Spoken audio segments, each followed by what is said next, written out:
పిల్లలు కావాలనే మీ కలను నెరవేర్చుకోండి. మొదటి కన్సల్టేషన్, మొదటి స్కానింగ్ ఉచితం. వివరాల కొరకు హెగ్డే ఫెర్టిలిటీని సంప్రదించండి. నమస్తే, నేను Keshav. Welcome to Suman TV. Allu Arjun ఇంటి దగ్గర భారీ భద్రతా ఏర్పాట్లు జరుగుతున్నాయి. అల్లు అర్జున్ ఇంటిపైన దాడి ఘటనలు, ఆ తర్వాత జరిగినటువంటి పరిణామాలు. మరోవైపు ప్రభుత్వ పక్షాన, పోలీసుల పక్షాన కూడా చర్యలు ముందుకు జరుగుతున్నటువంటి పరిస్థితి కనిపిస్తుంది. బెయిల్ రద్దు వ్యవహారం విషయంలో న్యాయపరమైనటువంటి సలహా తీసుకోవడం ద్వారా ముందుకు వెళ్ళేటువంటి ప్రయత్నం జరుగుతున్నట్టుగా సమాచారం అవుతుంది. అసలు ఓవరాల్గా ఈ ఇష్యూలో సమస్య ఎక్కడుంది, ఎందుకు రోజు రోజుకి ఇది రోజుకో మలుపు తిరుగుతున్న పరిస్థితి ఉంది, ఒకసారి విశ్లేషించేటువంటి ప్రయత్నం చేద్దాం. మనతో పాటు ఉన్నారు కిరణ్ కలపాల గారు, టీడీపీ వాణిజ్య విభాగం నాయకులు. ఆయనతో మాట్లాడి మరిన్ని వివరాలు తెలుసుకుందాం. నమస్కారం అండి. నమస్తే అండి. ఈ ఇష్యూలో అంటే ఒక సినిమాటిక్ ఇన్సిడెంట్, అది ఎవరూ ఊహించలేదు, అది యాక్సిడెంట్ అనాలా, లేదా అన్ఎక్స్పెక్టెడ్గా జరిగిన ఇన్సిడెంటా, లేదా ఇంటెన్షనల్గా క్రియేట్ చేసిందా అనేది పక్కన పెడితే రోజుకు ఒక మలుపు తిరుగుతుంది. ప్రస్తుతం స్టేటస్ ఏంటంటే అల్లు అర్జున్ ఇంటిపైన దాడులు జరిగే వరకు వెళ్ళి ఇప్పుడు పోలీసు భద్రత కల్పించాల్సిన పరిస్థితి వస్తుంది. రాజకీయ కోణం ఉండడం వల్లనే ఈ సమస్య ఇంత జటిలంగా మారుతుందా? మీ అంచనా ఏంటి? అంటే ముందుగా సుమన్ టీవీ ప్రేక్షకులకు అలానే మీకు నమస్కారం అండి. ఇక్కడ ముందు మనం చూడాల్సింది ఏంటంటే, పుష్ప సినిమా రిలీజ్ కావటానికి, బెనిఫిషియర్కి టికెట్లు పెంచడానికి, అలానే ప్రతి షో, రెగ్యులర్ షోస్ కూడా టికెట్లు పెంచడానికి ప్రభుత్వం అనుమతి ఇచ్చింది. అంతవరకు ఓకే, ప్రతి ఒక్కరికి తెలుసు. తర్వాత జరిగిన నాటకీయ పరిణామాలు అంటే, బెనిఫిట్ షో రోజు రేవతి ఆ కుటుంబం అందరూ రావటం, ఇన్సిడెంట్ జరగటం, తర్వాత ఇది రోజు రోజుకి ఎందుకు జటిలం అవుతుందంటే, అంటే అల్లు అర్జున్ గారు మాట్లాడిన మాటలు కానివ్వండి, ప్రెస్ మీట్ పెట్టి దానికి ముందు రేవంత్ రెడ్డి గారు అక్బరుద్దీన్, ఎంఐఎం పార్టీ నేతలు కొంతమంది అక్బరుద్దీన్ అడిగిన మాటలకి అసెంబ్లీలో దానికి ఎక్స్ప్లెనేషన్ ఇచ్చే క్రమంలో స్పీకర్ గారి పర్మిషన్ తీసుకుని రేవంత్ రెడ్డి గారు ఒక రాష్ట్ర ముఖ్యమంత్రి హోదాలో దాని మీద అరగంట సేపు ఎక్స్ప్లెనేషన్ ఇచ్చారండి. అంటే ఇక్కడ మనం చూడాల్సింది ఏంటంటే, సినిమా అనేది ఎంటర్టైన్మెంట్, రాజకీయం అనేది ప్రజలతో సత్సంబంధాలు ఉండేది.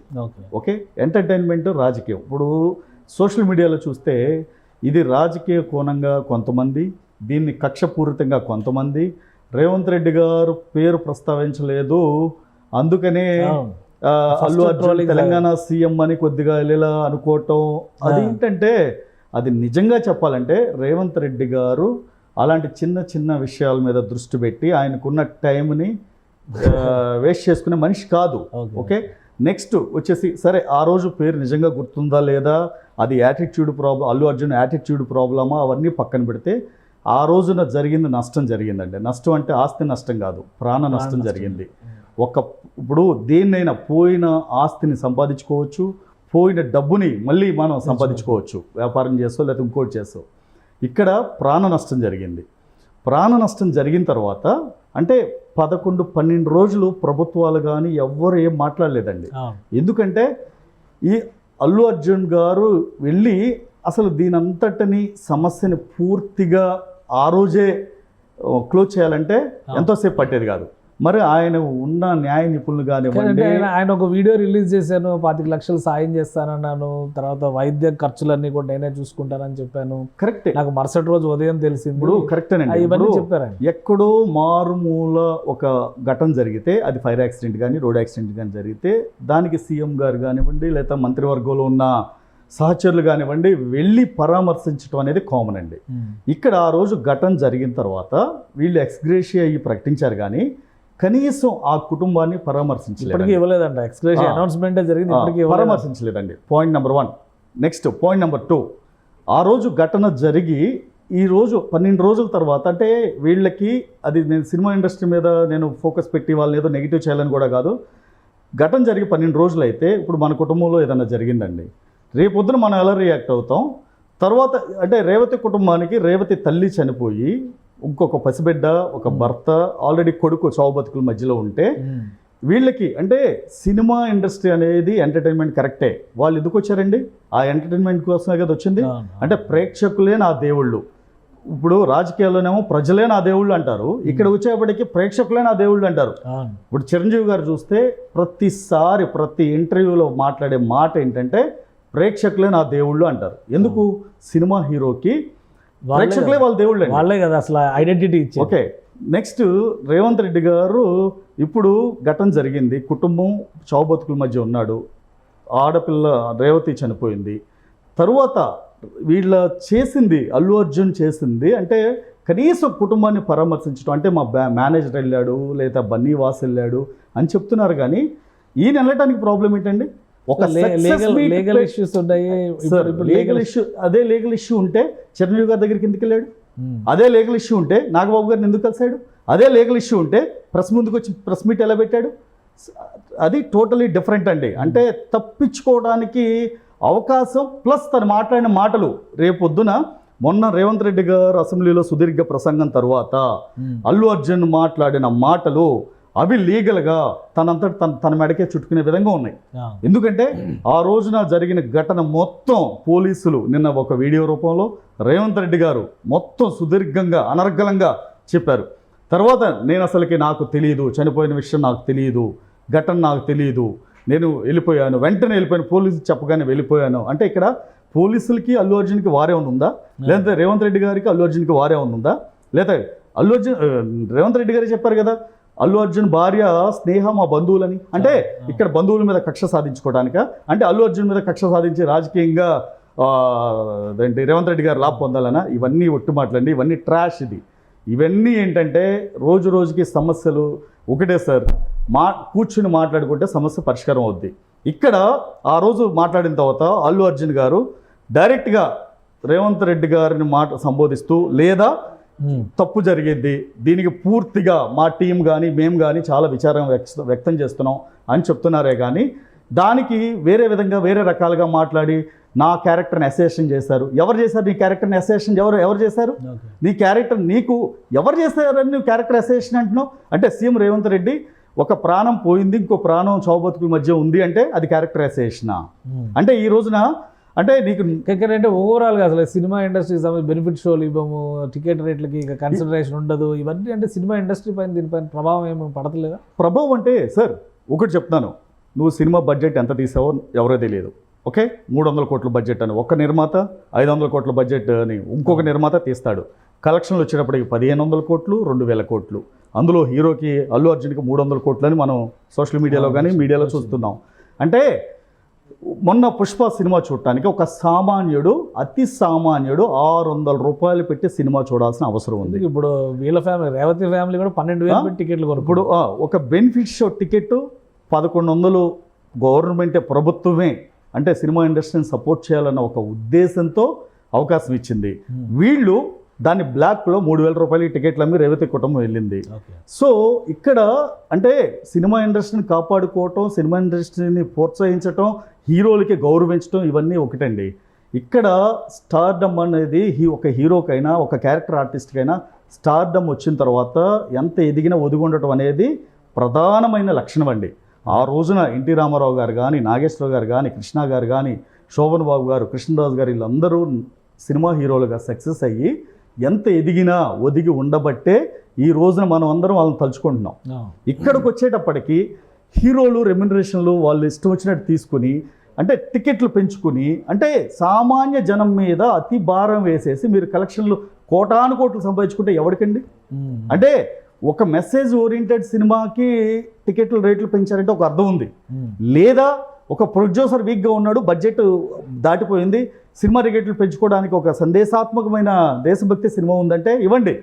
అంటే నేను అనేది అన్ని సినిమాలకి వద్దు. మొన్న కోమటిరెడ్డి గారు చెప్పింది ఏంటి, ఇక్కడ నుండి బెనిఫిట్ షో బంద్. అంటే రేపొద్దున రేవతి కుటుంబం పసిబిడ్డ చావు బతుకుల మధ్య ఉన్నా రేపొద్దున మళ్ళీ ఇంకో బెనిఫిట్ షోకి వస్తే రేపొద్దున కుట్రపూరితంగా రేపు నిజంగా ఇంకొక 4-5 చనిపోతే రేపొద్దున ఎవరిని అంటారండి? ప్రభుత్వాన్ని నిందేరా? సో ఇప్పుడున్న ఇష్యూస్లో సార్ట్అవుట్ చేయడం ఎలా, ఏం పరిష్కారం? మళ్ళీ లీగల్ యాక్షన్లోకి వెళ్తే ఇటు ప్రభుత్వం, పోలీసులు అదే స్థితిలో ఉన్నారు, అటు అల్లు అర్జున్ ఆయన కుటుంబం కూడా అదే తీరులో మాట్లాడుతున్నారు. అవును. సో దీనికి పరిష్కారం ఏంటి? పరిష్కారం మొన్న అల్లు అర్జున్ ప్రెస్ మీట్ పెట్టడం అంత భావ్యం కాదని నా అభిప్రాయం.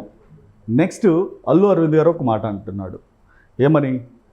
నా కొడుకు సక్సెస్ని ఎంజాయ్ చేయలేకపోతున్నాడు, నా కొడుకు సినిమా రిలీజ్ అయిన దగ్గర నుండి 18 రోజుల నుండి ఇంట్లో ఒక మూలలో కూర్చుని, అక్కడ కూర్చుని ఎక్కడ కూర్చుని గార్డెన్లో కూర్చుని ఏదో ఆలోచిస్తూ, ఏదో పిచ్చెక్కి మతిపోయినట్టు బిహేవ్ చేస్తున్నాడు అంటున్నాడు.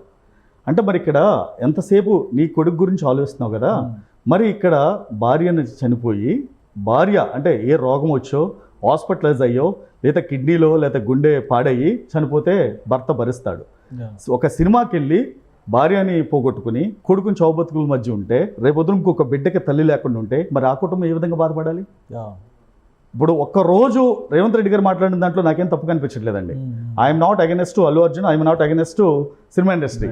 ఈ రోజున మరి అదే కుటుంబం ఈ రోజున మరి ఎంత బాధపడాలి? వాళ్ళు సినిమా చూస్తూ ప్రాణాలు కోల్పోతే వాళ్ళు ఎంత బాధపడాలి? వాళ్ళు బంధుగణం ఎంత బాధపడాలి? వాళ్ళ మిత్రులు ఎంత బాధపడాలి? అంటే ఇవన్నీ మాట్లాడేటప్పుడు కొద్దిగా ఆలోచించి మాట్లాడితే సమస్యలు ఉండవండి. అంటే అల్లు అర్జున్ గారికి ఆయన కుటుంబం, అల్లు అరవింద్ గారికి ఆయన కొడుకు ఎంత ముఖ్యమో మరి వీళ్ళకి ఎవరైతే సఫరర్కి కూడా వాళ్ళకి అంత కుటుంబం ముఖ్యం కదండి. అంటే ఇక్కడ అనేది ఇప్పుడు వాళ్ళు ప్రెస్ మీట్ పెట్టి ఓకే మీరు ఖండించారు, రేవతి కుటుంబాన్ని ఆదుకుంటామన్నారు, అవన్నీ కరెక్టే. రేపు పొద్దున అంటే ఏం జరిగిందని అక్కడ అరెస్ట్ చేయడం తప్పు కాదే. పెద్ద పెద్ద నాయకులే అరెస్ట్ అయ్యి జైల్లో ఉన్నారండి. స్వతంత్ర ఉద్యమంలో కానివ్వండి, దేశం కోసం పోరాడిన వాళ్ళు చాలామంది, ఒకళ్ళు కాదు, గాంధీ దగ్గర నుండి తీసుకుంటే పెద్ద పెద్ద యోధులు జైల్లో రోజుల తరబడి మగ్గారు. అలా చూస్తే నువ్వు 12:30కి పోలీసులు ఇంటికి వస్తే 1:30కి నువ్వు బయటకు వెళ్ళి 2:30కి కోర్టు లంచ్ మోషన్లో పిటిషన్ వేసి మళ్ళీ 4:30కి నీకు జడ్జిమెంట్ తెచ్చుకుని 6:30కి బెయిల్ పేపర్లు రెడీ చేసుకుంటే అంటే ఇక్కడ న్యాయం అనేది పేదవాడికి, మధ్యతరగతి కుటుంబానికి, అలానే ధనవంతుడికి ఎలా ఉందన్నది అక్కడ కనిపిస్తుందండి. అంటే ఒక సామాన్యుడికి అది జరిగే పనేనా అంటే అఫ్కోర్స్ నిరంజన్ రెడ్డి లాంటి లాయర్లు ఉండొచ్చు, క్రిమినల్ లాయర్లు ఉండొచ్చు, ప్రతి ఒక్కరికి అలా ఉండరు కదా క్రిమినల్ లాయర్లు. ఈ రోజున వేరే వాళ్ళకి పనిచేయమంటే పనిచేస్తారా? పనిచేయరు. అంటే చట్టం అనేది ఒక పేదవాడికైనా ధనికుడికైనా కోటాను కోట్లు అంబానీ ఇప్పుడు ఈ లక్ష కోట్లకైనా ఒక్కడే ఉండాలి. ఈ అంశాన్ని చట్టపరంగా ఎదుర్కోవాల్సిందేనా, ఇంకా వేరే పరిష్కారం? ఎందుకంటే అది తప్పదండి. ఎందుకంటే పరిష్కారం దిశగా అంటే అక్కడ ప్రాణ నష్టం జరిగింది. ఓకే, దాన్ని పొలిటికలైజ్ చేశారు, అసెంబ్లీ దాకా వెళ్ళింది. అక్బరుద్దీన్ గారు ఆ రోజున డైరెక్ట్గా సీఎంని అడిగాడు. ఓకే, సీఎం గారు అరగంట ప్రెస్ మీట్ పెట్టి చెప్పారు. మళ్ళీ ప్రభుత్వం తరపున పోలీస్ డిపార్ట్మెంట్ వారు నిన్న ఒక వీడియో రిలీజ్ చేశారు. అంటే ఇది ఎటు చూసి ఎటు వస్తుంది, ఎటు నుండి బయటకు వస్తుందో కూడా తెలియట్లేదు. వీళ్ళు వేసే రాంగ్ స్టెప్స్. అదే ఇప్పుడు ఒకటండి, తప్పు పొరపాటు అనేది జరిగింది, తెలుసో తెలియక ఒక యాక్సిడెంట్ జరుగుద్దండి హైవే మీద వెళ్ళేటప్పుడు. అది పొరపాటు నా వలన అవ్వచ్చు, మీ వలన అవ్వచ్చు. జరిగినప్పుడు దాన్ని వెంటనే క్లిష్టతరం కాకుండా సమస్యను పరిష్కరించుకుంటే ఇష్యూ క్లోజ్ అయిపోద్ది. అంతేకాకుండా నువ్వేంటి నేనేంటి అని మాట్లాడుకుంటే ఇష్యూస్ ఇలానే జట్లు అవుతాయండి. ఇప్పుడు ఈ రోజున రేవంత్ రెడ్డి గారు మాట్లాడినప్పుడు ఆయన ప్రజల తరపున మాట్లాడారు. ఎందుకంటే ఆయన ప్రజల తరపున ఆయన సీఎంగా ఉన్నారు, కానీ సినిమా ఇండస్ట్రీ తరపున సీఎంగా లేరండి. అలా నా తరపున మీ తరపున లేరండి, ప్రజల తరపున ఉన్నారు. ఆ ప్రజల తరపున ఉన్నప్పుడు దీన్ని ఇప్పుడు సమస్య పరిష్కారం దిశగా ఆలోచించాలి, కానీ అనవసరమైన ప్రెస్ మీట్లు పెట్టి దీన్ని క్రేజ్ అంటే ఒకటి అండి, రాజకీయ నాయకుడు అనేవాడు పొలిటికల్ స్టార్ అండి. సినిమా వాళ్ళు అంటే వాళ్ళు సినిమా స్టార్సే, కాకపోతే నిజ జీవితంలో వాళ్ళు ఏంటనేది తెలియాలి. ఇది అల్లు అర్జున్ నిజ జీవితం. పుష్ప అనేది సినిమా స్టార్, సినిమా జీవితం. అది సినిమా జీవితంలో డూప్లు ఉంటారు, లేని ఉన్నట్టు ఉన్నాయి లేనట్టు క్రియేట్ చేస్తారు. ఇక్కడ వచ్చేప్పటికి రియల్ జీవితం. ఈ జీవితాన్ని అల్లు అర్జున్ ఏ విధంగా దాన్ని సెటిల్ చేసుకుంటాడో ఆయన విజ్ఞతకి, ఆయన తెలివికి, ఆయన దానికి వదిలేద్దాం. ఎందుకంటే అది మీరు నేను డిసైడ్ చేసేది కాదు. కాకపోతే సమస్య పరిష్కారం దిశగా ఆలోచిస్తే రాష్ట్రంలో ఈ ఒక్క సమస్య కాదండి, చాలా ఉన్నాయి వాటన్నిటిని. కాకపోతే ఇక్కడ మెయిన్ మనం ఆలోచించాల్సింది ఏంటంటే ఒక కుటుంబం నష్టపోయింది, ప్రాణ నష్టం కాదు, ఇప్పుడు ఆస్తి నష్టం కాదు, ప్రాణ నష్టం జరిగింది. అది దాని గురించి మాట్లాడుతున్నారు అంతే ప్రతి ఒక్కరు. దీన్ని సోషల్ మీడియా వేదికగా చాలా మంది రకరకాలు, ఇప్పుడు కేటీఆర్ గారు ఏదో మాట్లాడతాడు, లేదా కొంతమంది బీఆర్ఎస్ నాయకులు మాట్లాడతారు, ఇంకా కోణం. ఇప్పుడు నిన్న జరిగింది అల్లు అర్జున్ ఇంటి మీద దాడి ఎవరు చేపించారండి? ఇప్పుడు ఆయన ఉన్నాడు, కేటీఆర్ గారికి అత్యంత సన్నిహితుడని మీడియాలో వార్తలు వచ్చినాయి, సోషల్ మీడియాలో. అంటే మరి ఇప్పుడు కేటీఆర్ చేయించాడు అనుకోవాలా? దాడి చేసిన వాళ్ళు అదే. ఇవన్నీ ఏంటంటే ఈ ఇష్యూ ఒక రప్చర్ అయింది, దాన్ని ప్రెస్ మీట్ పెట్టి ఇంకో రప్చర్ చేశారు. ఇది ఇంకా జటిలం అవుతుంది, కానీ పరిష్కారం దిశగా వెళ్ళే సూచనలు కనిపించట్లేదండి. దీనికి ఎవరు ముందుకు వస్తారో కూడా తెలియదు. రైట్, థ్యాంక్ యూ మీ అభిప్రాయం తెలియజేసినందుకు. ఇది అల్లు అర్జున్ సామరస్యంగా వ్యవహరిస్తే సమస్య ఎప్పుడో పరిష్కారం అయ్యేది. అయితే ఎమోషన్స్తో ఆయన చేస్తున్నటువంటి వ్యాఖ్యానాలు, ఆయన పెడుతున్నటువంటి ప్రెస్ మీట్లే కుంపముంచుతున్నాయని కిరణ్ గారు విశ్లేషిస్తున్నారు. రాజకీయ కోణం ఉండడానికి ఇందులో ఆస్కారం లేదు. సీఎం రేవంత్ రెడ్డి ప్రజల పక్షాన, అలానే బాధిత కుటుంబం పక్షాన మాట్లాడారు కాబట్టి ఎక్కువ మంది పాజిటివ్గానే దీన్ని రిసీవ్ చేసుకున్నారని ఆయన విశ్లేషిస్తున్నారు. ఇది special discussion. Keep watching. Suman టీవీలో మీ పర్సనల్ అండ్ బిజినెస్ ప్రమోషన్స్ కోసం కింది నెంబర్కి కాంటాక్ట్ చేయండి.